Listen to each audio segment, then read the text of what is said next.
Hello, friends. My name is Ihor Havryshchak. We are on the YouTube platform of Channel 24, and now we are in live broadcasting. Today is the 24th of August. Traditionally, I ask you to be active. Write where you are watching us. Maybe you have questions. Also, subscribe and share our conversation. I would like to welcome our guest, the Israeli military analyst David Gendelman.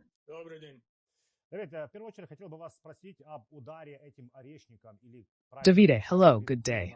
First of all, I would like to ask you about the Oreshnik strike, or, as Ger says, the Kedar strike on the Dnipro. From a military point of view, is it reasonable to use such missiles to strike infrastructure?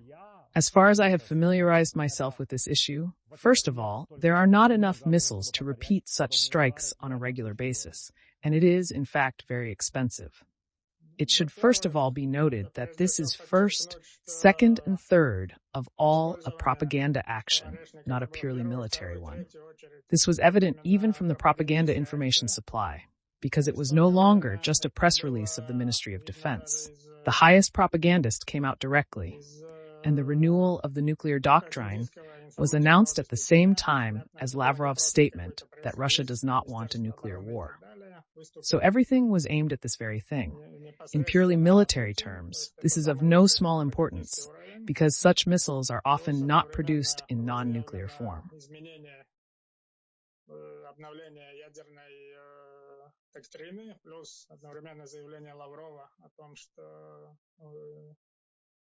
Россия не хочет ядерной войны, то все было направлено именно на это. А в чисто прямом военном смысле это не особого смысла не имело, потому что такие ракеты, в принципе, обычно не делаются в неядерном исполнении. Если сильно захотеть, можно их использовать. But in the end, we see almost 3 years of massive missile strikes by all kinds of missiles on the territory of Ukraine. Wars are not won by such strikes, even if, of course, there are problems with intercepting these missiles. After all, not even all Iskanders are intercepted, much less everything else. We can just chalk it up as a few more Iskanders. Следует смотреть на это как на демонстрационный жест в сторону Запада и не просто так одновременно. This statement is a demonstrative gesture towards the West. The commander of the strategic missile forces noted that the missiles could hit the whole of Europe, which was clearly intended to intimidate. For Ukraine, this is more of a side effect if the missiles are not nuclear. Вам говоря простыми словами, хана. А конкретно против Украины в неядерном исполнении это все, скажем так, побочный полигонный эффект. This statement is rather aimed at the West and will not significantly affect the war. While such missiles are difficult to intercept, their numbers are not large enough to change the course of the conflict. Their main impact is to put pressure on the West, which may begin to induce Ukraine to negotiate, make concessions, and reduce military aid. In purely military terms, there should not be much effect. Such missiles are not designed for that.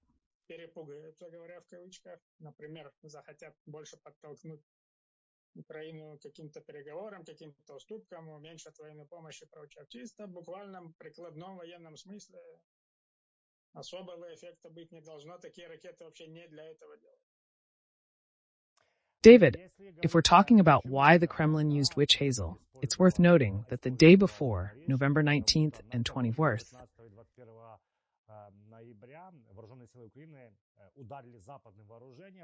Ukraine's armed forces struck the Russian Federation with Western weapons. Yes, these were primarily ATACMS missiles, as well as French and British-made Storm Shadow and Scalp cruise missiles.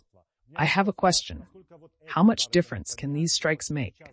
Now, they say that the next attack could be on the Rostov region, where there are many different military facilities. Why exactly now has the West authorized it? What has changed? Apparently, because the Biden administration decided to strike a demobilization chord. It is clear that this decision was primarily the Biden administration's, even if it was an American authorization because of the navigation system and so on. But it was the Americans who authorized it in the first place. Of course, only they themselves know these behind-the-scenes details.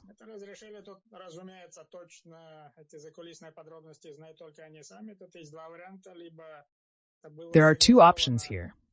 Either it was agreed by the Trump administration to make some kind of a pass, in the sense that if some kind of negotiations on Ukraine really start, it gives Trump an additional card that this was allowed. That is, it is some kind of escalation, and he can take this card back, for example, in exchange for some kind of Russian concessions.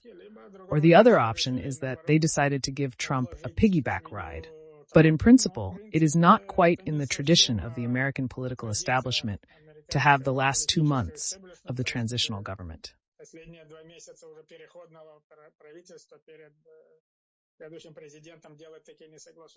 This is a political decision. The use of Oreshnik is in response to ATACMS and Storm Shadow, as Putin said. These missiles have been used for over a year, but now for the first time on internationally recognized Russian territory. Militarily, this is not a surprise. Russia has tried to counter before.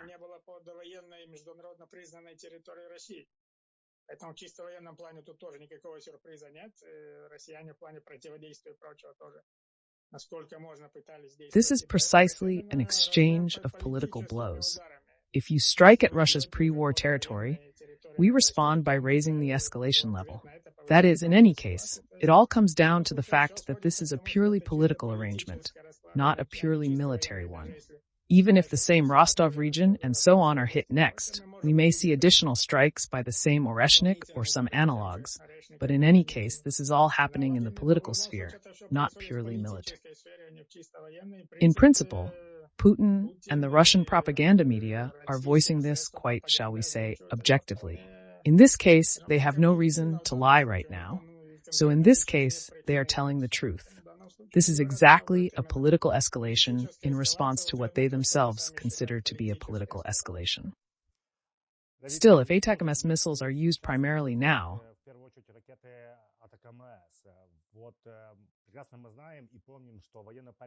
we know very well and remember that the military and political leadership of Ukraine has been asking for permission for these strikes for months. The Pentagon said that, first of all, Lloyd Austin, the head of the Pentagon, said that Russia has withdrawn all its planes, its strike military, and there is nothing to seriously hit there. How serious do you think the strikes could be, and how many military serious targets are there within range of the ATACMS?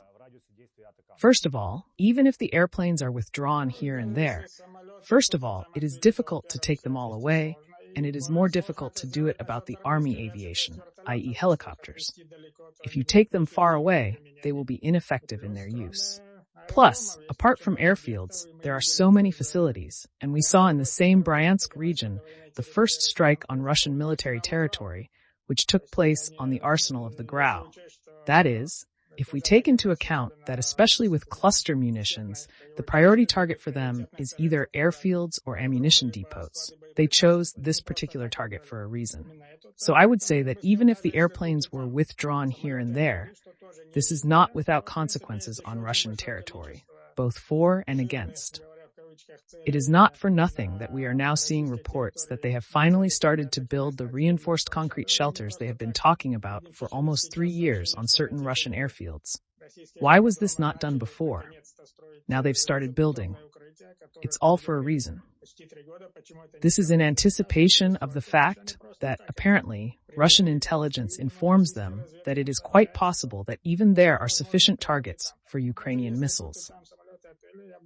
Here are many specialized resources began to say that after the permission to hit ATACMS at a range of 300 kilometers, this is what can allegedly hit the Crimean bridge.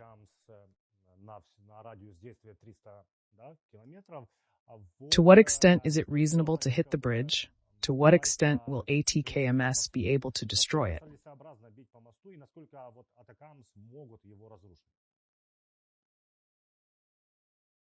The Crimean bridge has been a priority target for Ukraine since 2020, with attempts to destroy it through undermining, explosives, and unmanned boats.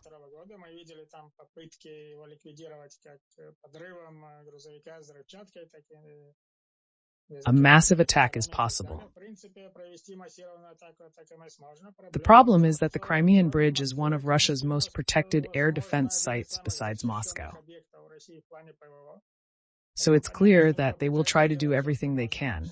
but it really depends on the massiveness of the assets. So much is ATACMS, so much is Storm Shadow. Plus, if you do a combined attack at the same time, also, for example, uncrewed boats and so on. In other words, a combined attack by all means with the expectation of oversaturation of the system is possible in principle in purely military terms, and there are some chances of this, despite the reinforced grouping. It depends on the Ukrainian leadership, but we can assume in advance that if there is such an attempt, and if it is successful, we can automatically expect another Russian escalation of the use of some means, not necessarily new ones. They have accumulated a lot of missiles over the last 2 months, and this is an extremely sensitive object for them.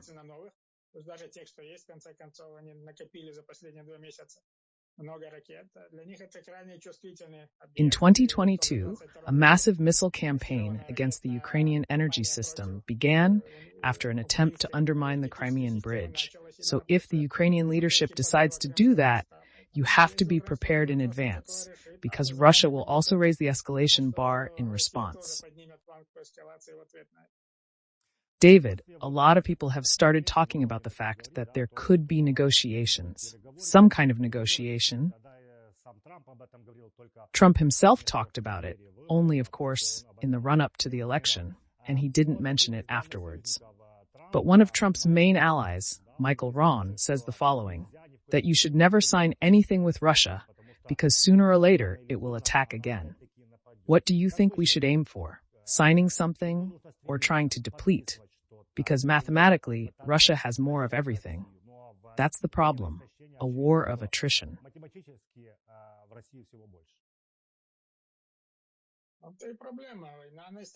On the one hand, many analysts talk about economic problems, the depletion of Soviet arms stocks, and all this shows that in a year, for example, by the end of the 25th year, despite certain Iranian, North Korean, and other supplies, Russia's position will worsen. But this is a problem of the balance of power, no matter how it turns out that the proverb, while the fat dries, the thin does not sink. Even if Russia's situation worsens a year from now, the question is whether Ukraine will even make it to that point and where it will be. A war of attrition is not beneficial to Ukraine. What other options are there? And very much depends on the position of Western allies. Ukraine is at least 80% and not more dependent in this war on the supply of Western arms, primarily American. And it's clear that Trump's declarations are one thing, but the question is whether he will really want to force the negotiations in any way. After all, if at least at the level of declaration, the Biden administration's course was that we will help Ukraine as long as it takes, Trump, at least in words, said that he would try to end the war in 24 hours. That is, he would try to force some kind of peace talks.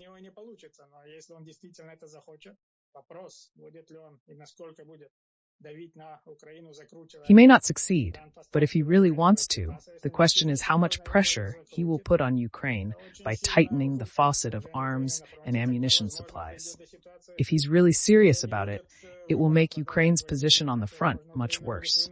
Then, perhaps, it will come to a situation where there will be no choice to continue the war or not, and Ukraine will be forced to negotiate under pressure from its allies. So far, these are preliminary discussions.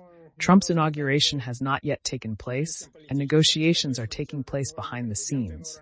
However, there is a high probability that Trump will start pushing, and this is already worrying the Ukrainian political establishment, including Ambassador Melnik, who noted that the next 8 weeks could be the most difficult for Ukraine. In this war, much depends on the U.S. position. So we'll see if Trump will actually steer this political ship behind his words, or if he'll fail, or if he'll change his mind. All in all, a lot depends on Trump, but we don't know yet what he's going to do.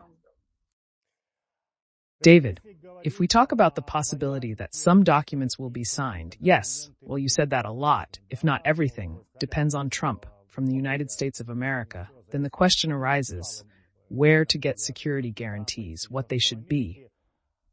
We understand that no one wants to accept Ukraine into the alliance in the near foreseeable future. But then what to do? There is the example of Israel. Yes, it is not a member of NATO, but it has some agreements and signatures with the United States of America. What option, in your opinion, should Ukraine consider? Of course, the most reliable option is to develop its own military forces and industry as much as possible. Of course, we note in parentheses that it is not known what if, say, some agreement is signed, whether any restrictions will be imposed on the development of Ukraine's own forces.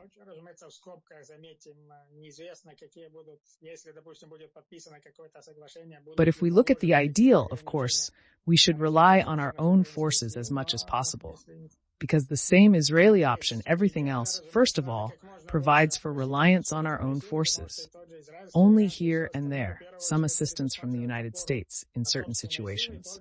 Some such options, of course, with greater involvement of American forces are the Korean option or the Japanese option.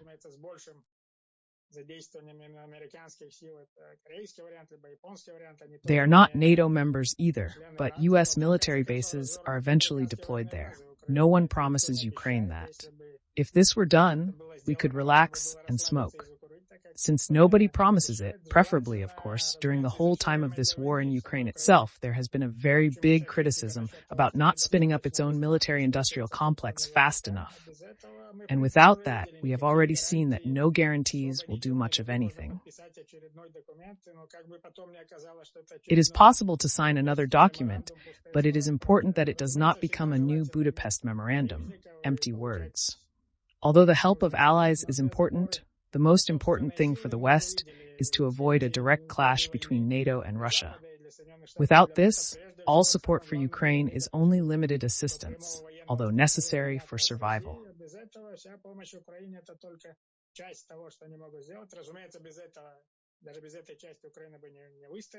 That is on the part of Ukraine. In principle, thank them for this. But in any case, we need to fully develop reliance on our own forces. Without this, I would say no security guarantees will do much.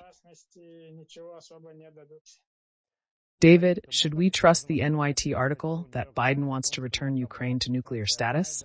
Goes against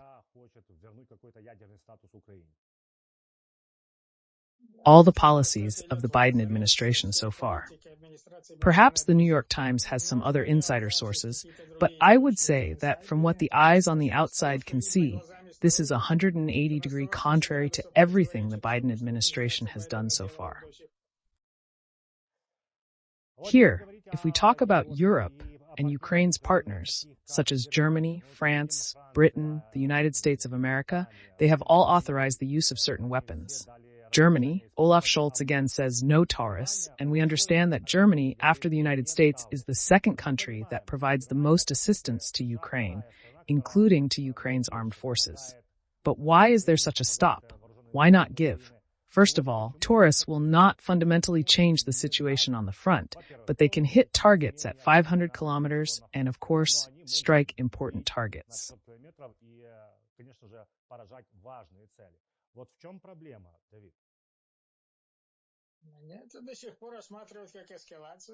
What's the problem, David? This is all seen as an escalation.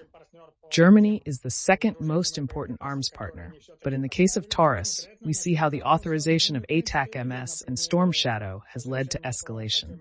Germany doesn't want escalation, but it's happening anyway.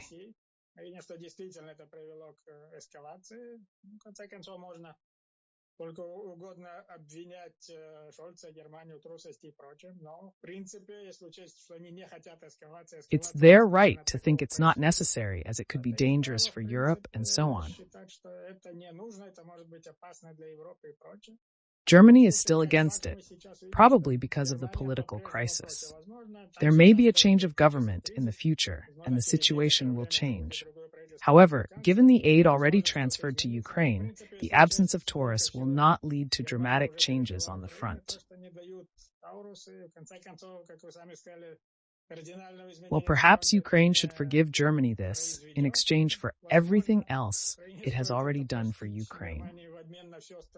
David, do you think, especially in recent days, there's been a lot of talk about Russia's further plans for war? Germany says that by next year, Russia will be ready to attack again, even other countries in Europe. Finland is already preparing its citizens for war with Russia.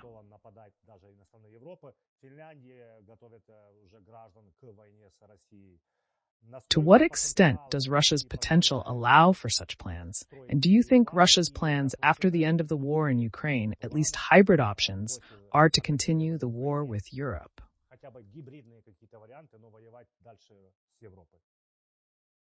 It all depends on when and how the Russian-Ukrainian war ends. If it ends soon, for example, in 25, it will at least stop a very large expenditure of weapons, military equipment, ammunition, and personnel. In principle, Russia may well start preparing for the next round. That is, they will not necessarily set the goal of starting a war right away, but at least they will prepare, because, for example, it would be extremely difficult for them to start a non-nuclear conventional war with Europe right now, because of the losses in manpower and equipment. Plus, while the war is still going on, it is extremely difficult for them to open new fronts. If the war really ends, then it would be very likely to expect at least preparations. But the calculation of Europe and NATO as a whole is that, as in the First Cold War, despite everything, the stronger Europe is, the less chance of aggression from Russia. Last time it was the Soviet Union, and now it is Russia in the Second Cold War. A weak Europe, a weak West is a temptation for Putin, a temptation for Russia. So the more weapons, the stronger the European armies are, the less chance there is of a big NATO war against Russia, whether it's in 2027 or another year. That's the direction they're going in.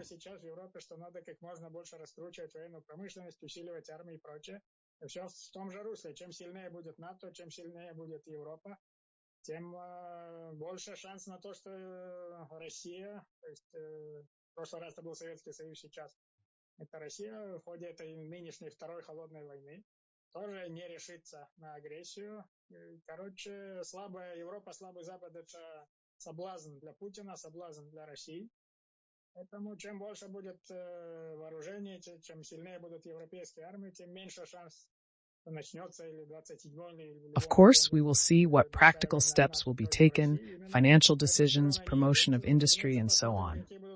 Now, European NATO is in a deplorable state. If it were in such a state as it was in the 80s, this whole Russian-Ukrainian war would not have happened. So now it's a question of words. They are already saying the right things, but let's see if they will do the right things. David, I wanted to talk to you about the Middle East. So with Trump coming in, what can we expect? Can we expect this Republican administration to push much harder and act tougher on Iran? And that's what the situation is right now in this war that has obviously dragged on, yes, which I will remind our viewers began on October 7th when Hamas terrorists stormed into Israel.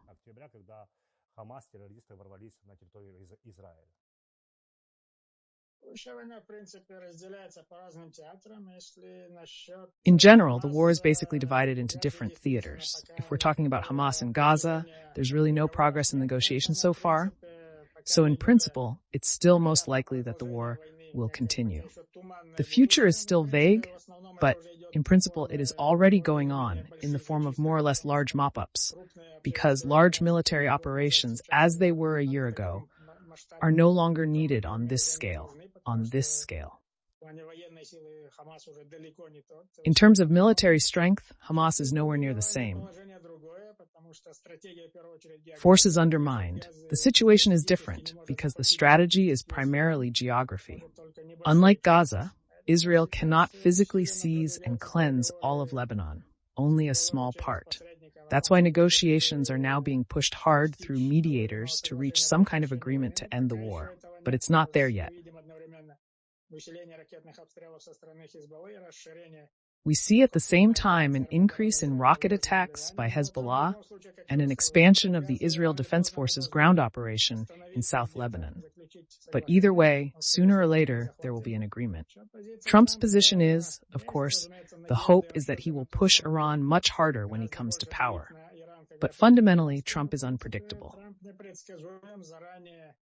Ставить все на это, что он действительно будет очень активно действовать против Ирана. Хотелось бы надеяться, прошлую свою каденцию We should not expect him to act vigorously against Iran in advance, although there is a chance that, as in the last cadence, he will withdraw from the nuclear deal and strengthen sanctions.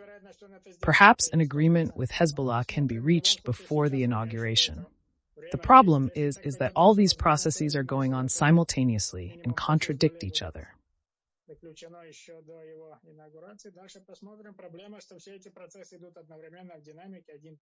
For example, if the Iranian leadership opposes an agreement on Lebanon, then the fighting there will continue for some time. But in any case, we are already seeing an open confrontation between Iran and Israel as such. And Iran has now once again promised to retaliate against the Israeli attack on Iranian facilities that we saw in October.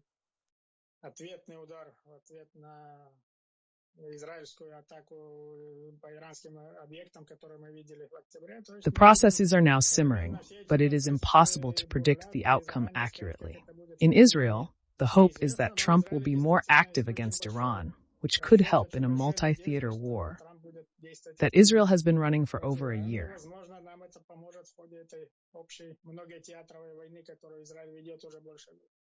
David, last question. How likely is it that with Trump coming in, that he will again want to bring up these Abrahamic agreements when the reconciliation between the Arab world and Israel began? Of course, a year ago this was on Saudi Arabia's agenda. Saudi Arabia joining the Abraham Accords is still unlikely because of the war, but there is no break in the existing secret relationship. Israel hopes that Trump will push Saudi Arabia toward normalization, but everything depends on the end of fighting in Gaza and Lebanon.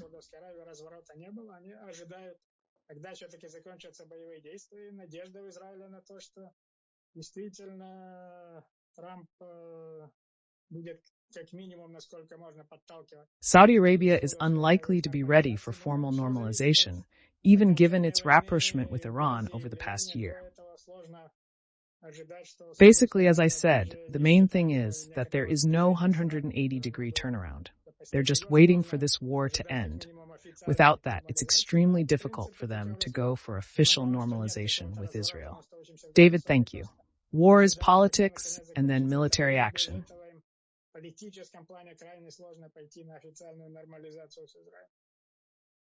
Давид, большое вам спасибо за этот разговор, спасибо, что нашли время проговорить и объяснить вот эти процессы и напомнить нашим зрителям, что да, война это в первую очередь политика, а потом уже военные действия. Спасибо большое. Нагадаю нашим глядачам, з нами був ізраїльський військовий експерт Давид Гендельман. Ви ж поставте цьому відео лайк, підпишіться, прокоментуйте і, звісно ж, поділіться нашою розмовою. Мене звати Ihor Havryshchak, з вами побачимось в ефірі 24 каналу.